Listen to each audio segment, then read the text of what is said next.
আসিফ নজরুল সরকারের উপদেষ্টা তিনি একটা খুবই দারুণ কথা বলেছেন। বলেছেন ভারতকে বুঝতে হবে এটা শেখ হাসিনার বাংলাদেশ নয়। আসলেই ভারত এখন যা করছে এটা ভারতের ভেতরেই সাংবাদিক কোন কোন সাংবাদিক বলছে যে এটা একবারে বুমেরাং হবে। নেপালের সঙ্গে সেই কাণ্ডটি করেছে তারা তারা নেপালকে ভারতের একটা অখণ্ড অংশ মানচিত্রে দেখিয়েছে। তারপর এটা নিয়ে দারুণ একটা টানাপোড়েন গেছে এবং ভারতের এই আচরণের কারণে নেপালের জনগণ ভারতকে ঘৃণা করে, এটা ভারতের সাংবাদিকরাই বলছে। ভুটান হাতছাড়া হয়ে গেছে, মালদ্বীপ হাতছাড়া হয়ে গেছে শুধুমাত্র তাদের দাদাগিরির জন্য। এখন 15 বছর শেখ হাসিনা যেভাবে ভারতের সাথে সম্পর্ক স্থাপন করেছে এইটা আসলে একেবারেই নির্লজ্জ বিহায়ের মতো, যে বাংলাদেশকে তুলে দিয়েছে ভারতের কাছে। ভারত ইচ্ছা মতন খেলাধুলা করেছে। এখন হঠাৎ করে সেই বাংলাদেশ অন্যরকম, এটা মানতে পারছে না। এই বাংলাদেশ বলছে যে না, সমতার ভিত্তিতে মর্যাদার ভিত্তিতে সম্পর্ক হবে, কোনো ওই নতজানু কুতুকুতু করবে ওই সম্পর্ক হবে না।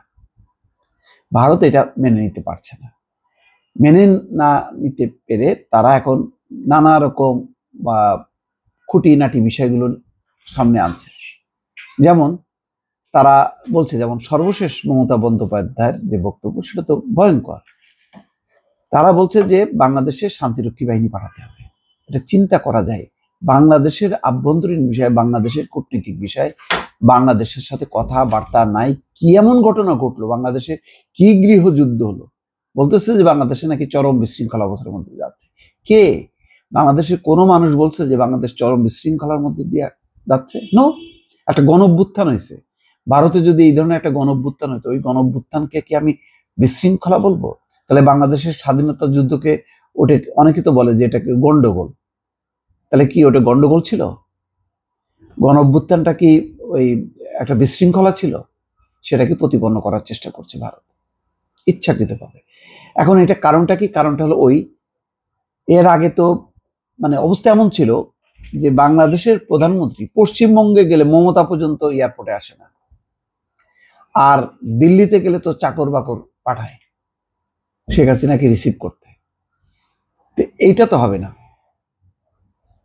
এখন এই কারণে তারা এই আচরণগুলো করছে। তো সে কারণেই আসিফ নজরুল তার আজকে একটা ভেরিফাইড ফেসবুক পেজে বলছেন যে ভারতকে বুঝতে হবে এটা শেখ হাসিনার বাংলাদেশ নয়।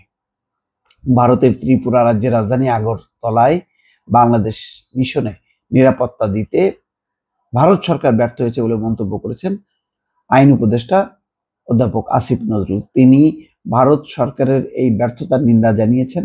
একই সঙ্গে তিনি বলেছেন ভারতকে বুঝতে হবে এটা শেখ হাসিনার বাংলাদেশ নয়। গতকাল সোমবার রাতে নিজের ভেরিফাইড ফেসবুক পেজে দেওয়া এক পোস্টে আসিফ নজরুল এসব কথা বলেন।